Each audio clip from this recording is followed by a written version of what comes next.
My name is Ken Rolston, and I'm a visionary, one of the 3 visionaries on Reckoning. Well, my favoriteest feature of all is the ability to be able to equip any item that I get in loot directly from a chest or from the lootable corpse. That is the best thing ever. What's the other thing I like? I like the chakrams. I always like things in the game that I think were a horrible idea in the paper stage. Like chakrams are the magical frisbees that cut people into ribbons and things like that. I thought that was the stupidest thing I'd ever heard, and it turned out they're the coolest thing in the game.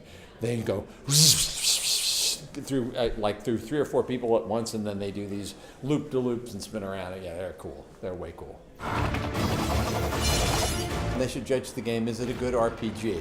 So it has to be a AAA RPG in every way. So that's fair, totally fair. But then I want them to say, wow, that's the best combat I have ever played. And I want them to say, all other games ought to be that much fun to refight any individual combat, simply because there's so many different ways I could have fought it, and so many different delicious ways I could have felt smart being better at doing it. I get excited when I start at the beginning of the game and run like a bunny toward the farthest end of the map, and I find that environments are changing dramatically, visually. What I want is the sense that they spent way too much money on assets.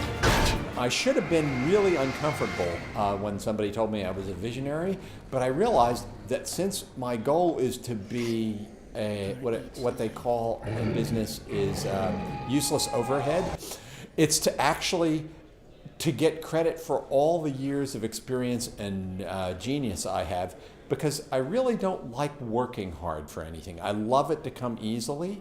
And I think a visionary is a guy who has spent an awful lot of time working till they got to the point where they could do the things, only the things that were easy for them and weren't easy for anybody else.